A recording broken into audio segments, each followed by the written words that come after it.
नमस्कार आप सभी को। तो मैं इस टॉपिक पर वीडियो बिल्कुल नहीं बनाने वाली थी और वो टॉपिक क्या है? रंडी।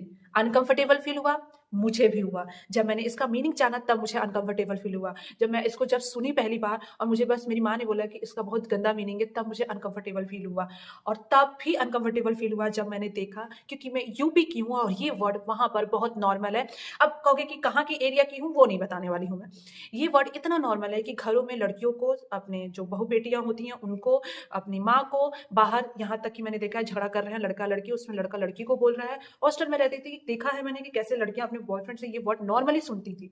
तो जब ये समय सुनती थी ना, मुझे अनकंफर्टेबल फील होता था। फिर मैंने इंस्टाग्राम खोला।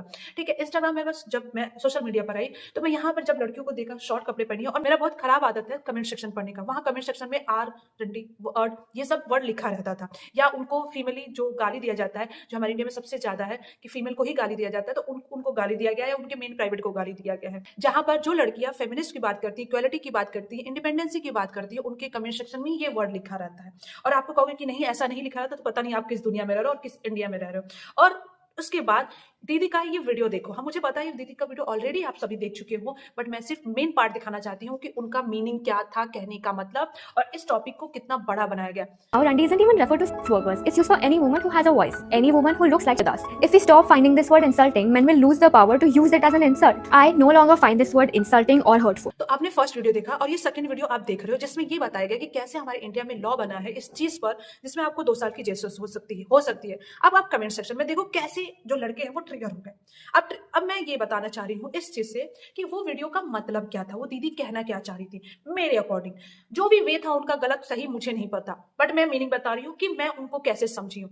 उनका बस एक ही मीनिंग था कि जो गालियां आप लोग दे रहे हो, चाहे वो माँ बहन की गालियां दे रहे हो, चाहे मेन प्राइवेट को हमारी जो लेडीज होती है उनके गालियां दे रहे हो, जिस वर्ड को भी आप गाली बनाकर हमारे ऊपर फेंक रहे हो, उस मीनिंग को हम मीनिंग ही नहीं समझ रहे, क्योंकि मीनिंग तो किसने दिया? इंसानों ने ना। आप जो भी वर्ड बोल रहे हो मुझे फर्क ही नहीं पड़ता, क्योंकि मेरे लिए मीनिंगलेस है। मीनिंगलेस मतलब अर्थ ही नहीं है। हिंदी में बता रही हूँ, इंग्लिश में लिखा था ना, जो नहीं समझ पाए होंगे।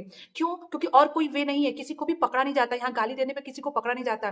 जब रेपिस्ट बाहर घूम सकते हैं बेल पर, अभी 10-10 रेप करके, 30-30 रेप करके नॉर्मली घूम सकते हैं, तो आपको क्या लगता है कि कोई गाली देकर जेल में जा सकता है? या नॉर्मली बेल पर घूम रहे हैं लड़के, रेपिस्ट घूम रहे हैं, जो मन करे हेरेस्ट किए हुए लोग घूम रहे हैं। और ये वर्ड, ये गालियां इतनी नॉर्मल है ना, अगर लड़कियां बोल ही दी कि मुझे फर्क ही नहीं पड़ता इस गाली से, मेरे लिए ये अर्थ ही नहीं है, मीनिंगलेस है ये, तो गलत नहीं किया।